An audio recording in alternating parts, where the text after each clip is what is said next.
Gara-gara mati lampu berkepanjangan, akhirnya jadi belajar deh masak nasi pakai kompor.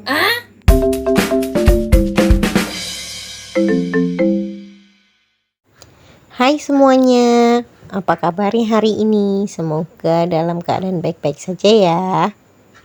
Hari ini temenin aku belajar masak nasi pakai dandang gini yuk. Nah, kenapa masak nasinya pakai dandang? Kan udah aku jelasin ya di awal kenapa aku masak nasi pakai dandang.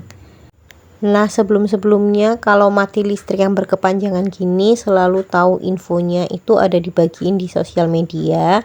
Tapi kali ini aku nggak tahu infonya sama sekali, tiba-tiba udah mati listrik aja dan aku belum sempat masak nasi. Tadinya mau minta tolong sama mbak yang kerja di rumah, tapi kayaknya aku perlu juga deh belajar buat masak nasi pakai dandang begini. Jaga-jaga juga, mana tahu pas lagi bepergian nggak ada yang namanya rice cooker, jadi aku tetap bisa masak nasi. Nah, sebelum masak nasi tadi, sebelumnya aku udah nonton dulu tutorial masak nasi gini. Jadi ini mau aku praktekin. Masak nasinya ini langsung airnya itu dilebihin sedikit gitu dari berasnya.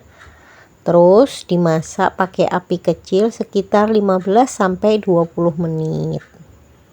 Nah, padahal aku nontonin tutorialnya itu udah berkali-kali, tapi nanti ada juga bagian salahnya. Nah, yang penasaran salahnya itu di bagian apa? Ditonton sampai akhir ya.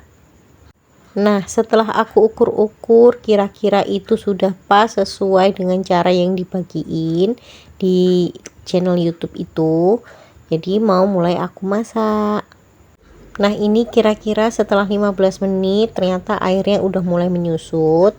Ini nggak lupa aku aduk-aduk juga supaya nggak nempel gitu di bagian bawahnya. Setelah aku aduk-aduk ini terus lanjut mau aku kukus lagi, aku biarin lagi kurang lebih sekitar 5-10 menitan gitu, dan aku ceknya secara berkala ya. Nah, tapi ternyata aku keselip sedikit, terlambat buat ngeceknya.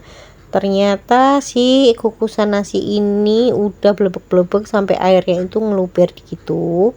Dan setelah aku buka ternyata si kukusannya ini saringan bawahnya itu kayaknya mereng gitu.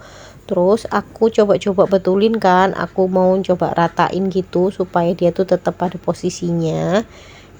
Ternyata ini malah mendelep saringannya, jadinya si nasi ini tadi kerendam semua gitu. Ya Allah, ada-ada aja ya, udahlah baru pertama kali belajar, ada aja tragedinya kan.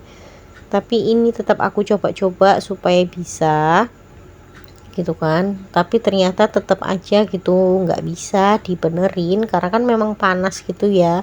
Terus berasnya ini udah mereng sebelah gitu kan, tuh lihat tuh, bisa dilihat kan tuh, aku tekan-tekanin gitu, aku rata-ratain ya kan, dan ujung-ujungnya itu bleb masuk deh si nasi setengah masak ini tadi. Ada aja ya.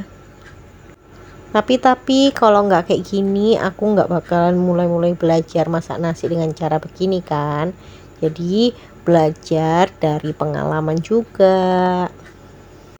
Nah, setelah panik ya kan, ini harus diapain, terus sama mbak yang di rumah dibilang buat ganti kukusan aja supaya tetap bisa dikukus seperti biasa.